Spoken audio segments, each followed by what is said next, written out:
Alright guys, how you doing? This is another unboxing or how to.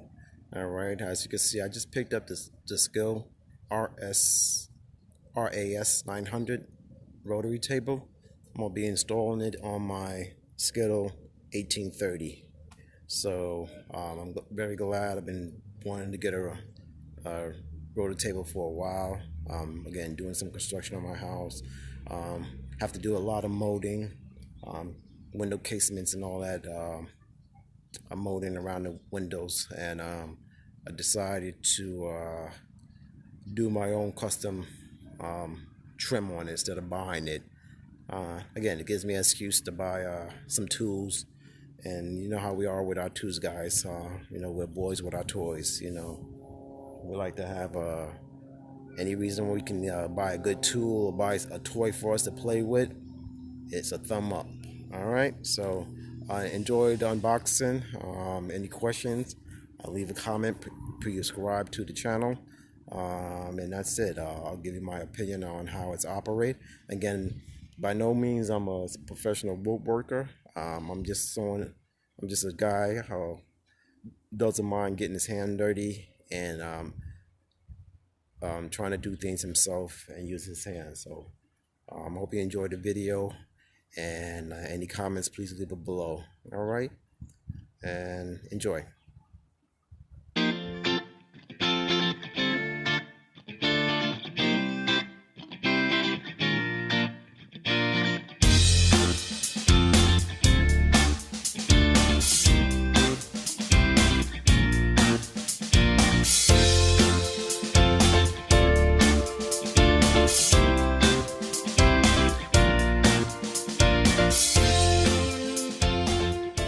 Okay guys, here's all the components laid out that comes out of the box. All right, you're gonna have your fence component pretty much put together right there. You're gonna have your bit height gauge right there. You're gonna have your tabletop inserts right there. You're gonna have your miter gauge here along with there, solder screws, and you're gonna have your featherboards, 2 of them right here. All right, it's again, it's gonna go with my 1830 rotary right there. So that's it. So what I'm gonna follow the directions on how to put this thing together. A time lapse and see what I'm doing. All right, if I see any hiccups, I'll come back and give you my update on what I thought of it. All right, I'm putting it together. So all right, but I just want to give you a layout of what's coming out of the box. It's well packed, well protected, and it looks very convenient. All right, so let's continue with the video.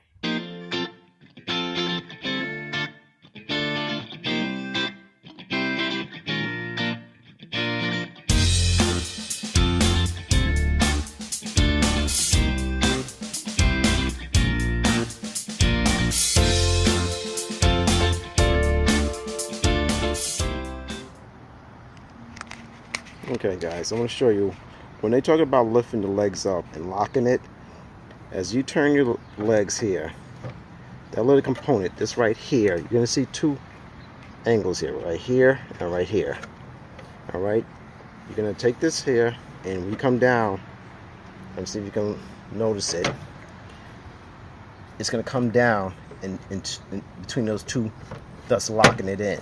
All right, so that's what it's talking about. When you lift up the legs, that's how you're gonna lock your legs in. Then you're gonna turn it over. Just want to see if I can give you a better look at that. All right.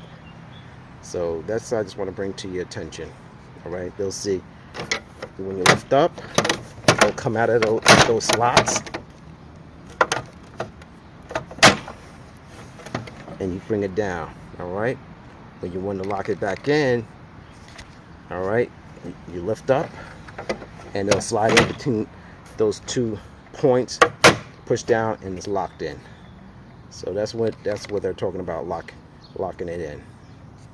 All right, so I just want to bring that to your attention.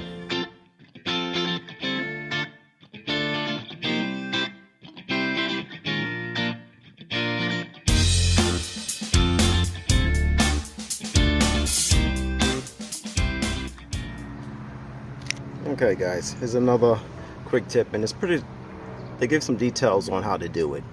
To remove this plate here, there's a latch right here. I'm trying to do this one hand right here. So you're gonna have to push down on this part right here first, and then push this back. All right, and that will release the mounting plate right here. All right, so I'll see if I can get that in focus and show how's that's done. Okay guys, all right, again the latch is right here. You're gonna have to push down on this part here to release the mounting plate. So if you push it down, as you can see, and you push back, it releases this mounting plate so you can take it out. All right, and that mounting plate is going to go on to your router. All right, so I just want to bring that to your attention. All right, and to put it back in, I'm doing this one hand. You just slip it back in, and you'll push back to lock it in. All right, so I'm gonna release this, take it out now, so I can get it set up to be set up on my router. All right, so I just want to bring that to your attention right there for that.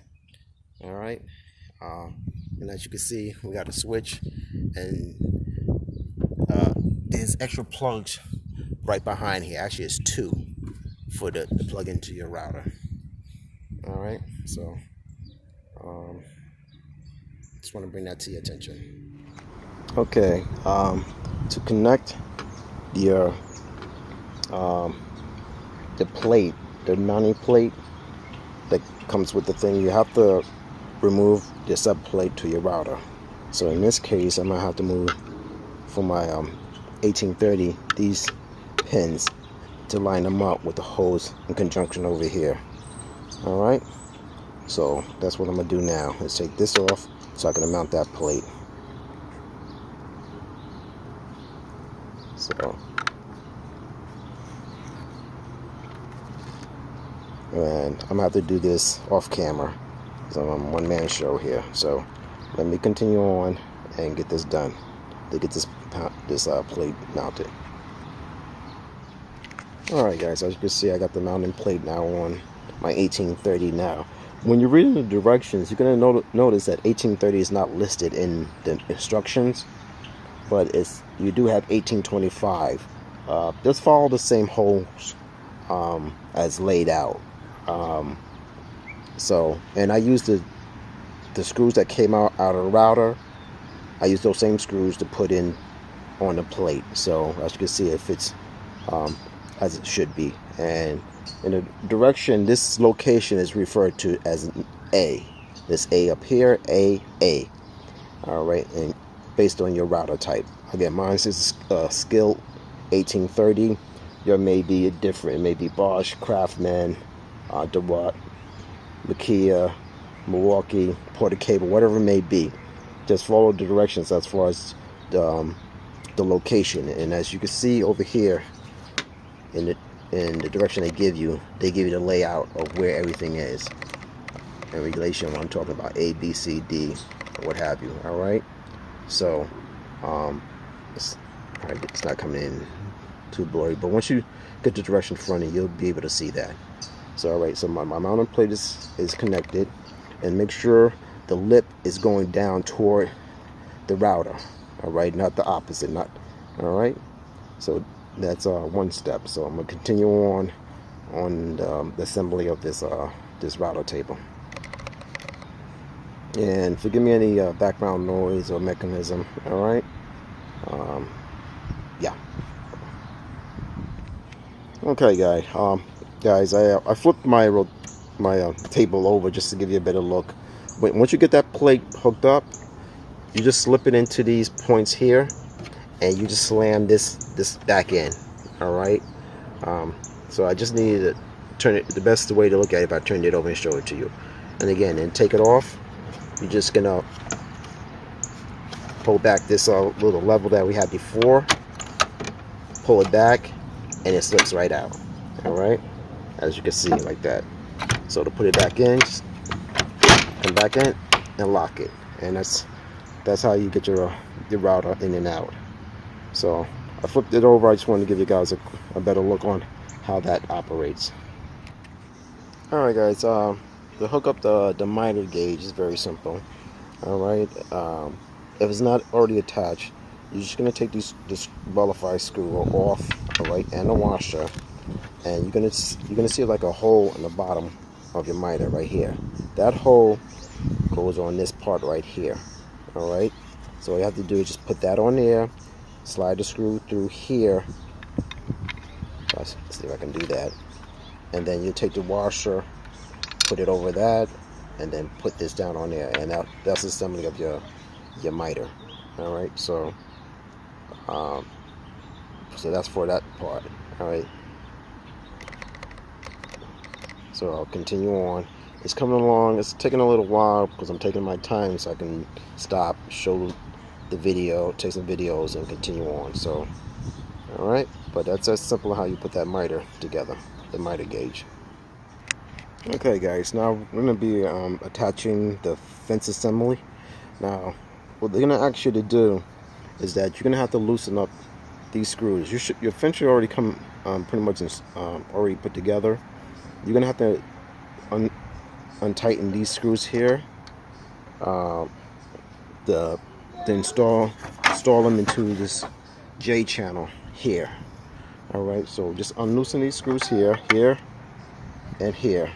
Alright, once they're unloosened, these are going to slip into that J channel right there to get your fence assembled. Alright, so I'm going to continue to do that now.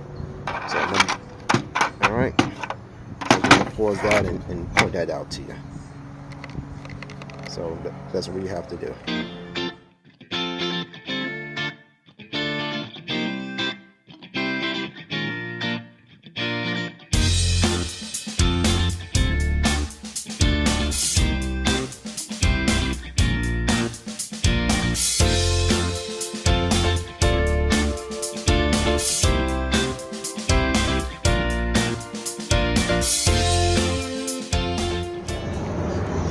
Alright guys, I pretty much got it set up now.